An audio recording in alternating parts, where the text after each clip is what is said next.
ma part, vous faire voyager dans le temps, surtout, et naturellement dans l'espace, puisque c'est de cela qu'il s'agit, en juxtaposant, en mettant en parallèle, en comparant le calendrier utilisé par les musulmans et le calendrier utilisé notamment par les occidentaux, mais pas que par les occidentaux.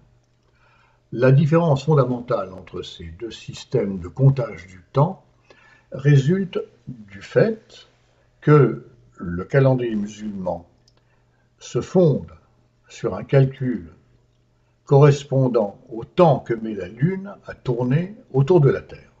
C'est donc un calendrier lunaire. Cette Lune, elle tourne autour de la Terre en 29 jours et demi, exactement 29 jours,53, donc à quelques poils près. La Terre, elle tourne autour du Soleil.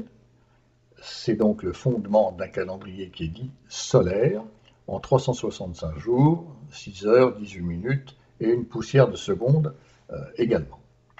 Alors ces deux systèmes, bien sûr, sont différents. Il va se trouver inéluctablement qu'une année lunaire est plus courte qu'une année solaire. Un deuxième élément va intervenir en ce qui concerne l'islam, c'est la date initiale du comptage du temps. Pour les chrétiens, la chose est assez simple. Le temps est compté à partir de la naissance présumée du Christ, c'est-à-dire l'an 1. Notre an 1, c'est la naissance de Jésus-Christ. Pour les musulmans, la date initiale, c'est l'année 622. 622 de l'ère chrétienne. Pourquoi 622 ? 622, c'est un moment de l'histoire de l'islam où Mohammed, le prophète de l'islam, et ses compagnons deviennent non seulement largement indésirables dans la ville natale du prophète, à la Mecque, parce qu'ils développent des idées qui ne vont pas dans le sens de ce qu'attendent les autorités locales, et sa sécurité même étant mise en danger, il décide d'émigrer vers le nord, dans une ville qui se trouve à 200 km à peu près au nord de la Mecque, et qui s'appelle à l'époque Yathrib, et que nous connaissons aujourd'hui sous le nom de Médine.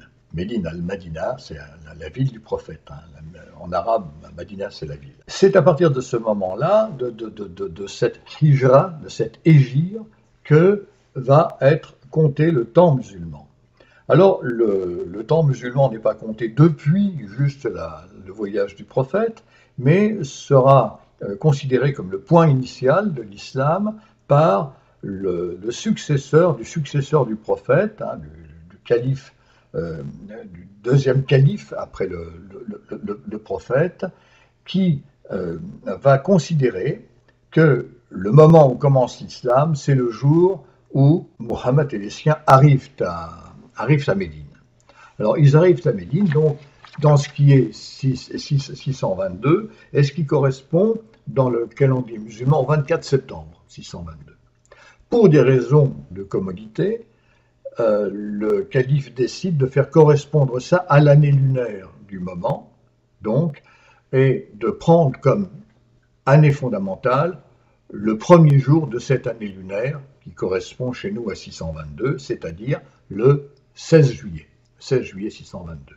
Donc, les musulmans comptent le temps à partir du 16 juillet 622, selon un comptage, une façon de compter, qui prend en compte l'année lunaire, c'est-à-dire des mois de 29,53 jours, multipliés par 12.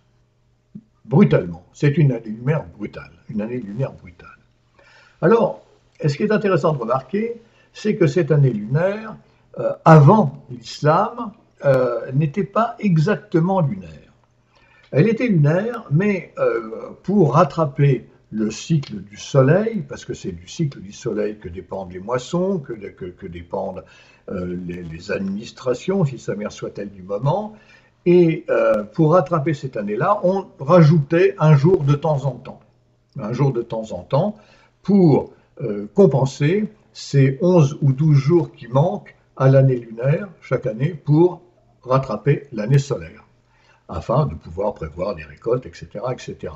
Alors, Mohammed naît dans un désert, mais il y a autour de lui, que ce soit quand l'islam va se développer vers le nord et vers notamment le triangle, les vallées du Tigre et de l'Euphrate, hein, toute cette Mésopotamie, voilà, ainsi que d'ailleurs vers le Yémen, qui est en hauteur et qui a une agriculture active, eh bien, ça va poser problème. Ça posait problème. Donc les Arabes avaient pris cette habitude-là de rajouter une journée de temps en temps.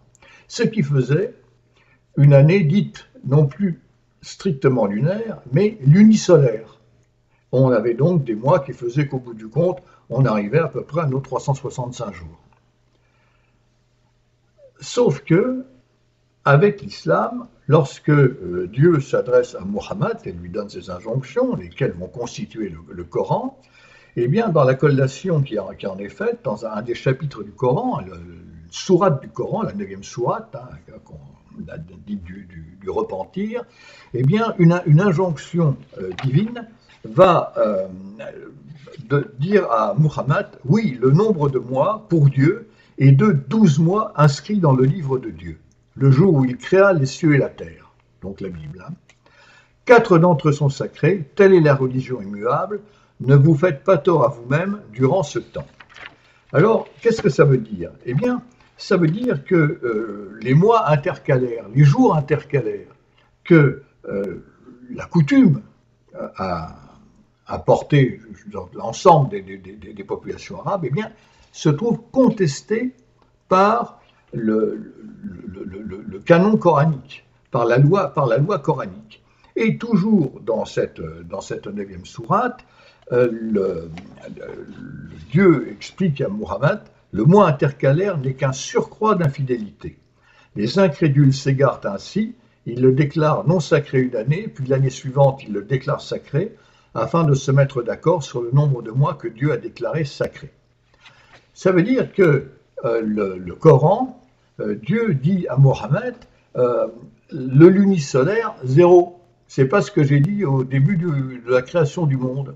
C'est le lunaire strict. C'est donc 12 mois avec un nombre de jours serré sur 29 et quelques jours ordinaires, solaires. De ce fait, les musulmans ont abandonné le calendrier lunisolaire avec ses jours compensatoires qu'on appelle parfois épagomènes, épagoménoi en grec ancien, hein, que l'on rajoute, et tout le rite musulman, les fêtes musulmanes sont calculées sur des mois de 29 jours, 53, ni plus ni moins, qui vont se décaler au fil du temps avec le calendrier dit grégorien. Il se décale donc dans un premier temps parce que la durée n'est pas la même, la durée de l'année n'est pas la même, hein, à 11 jours près, 11-12 jours,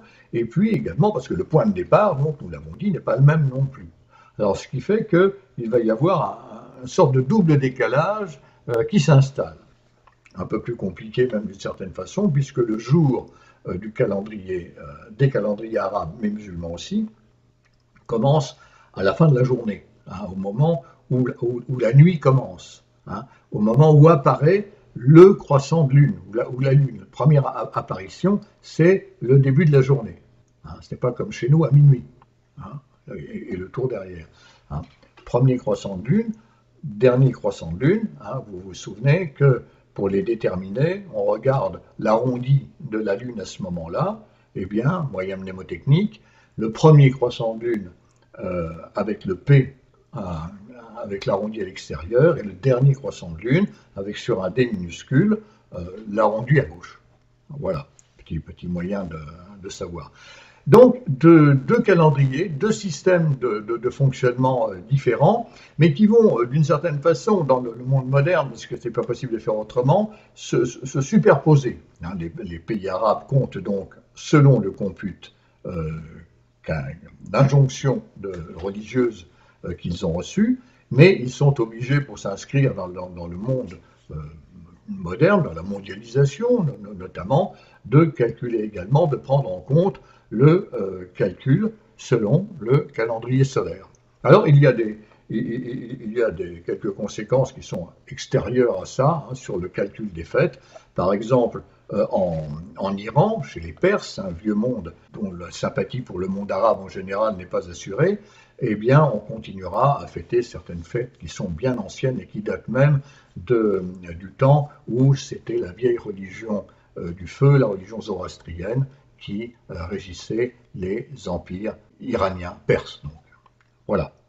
Voilà, alors une prochaine fois, je vous raconterai peut-être les fêtes de l'islam, la façon dont elles s'organisent dans ce calendrier, et puis à quoi elles correspondent.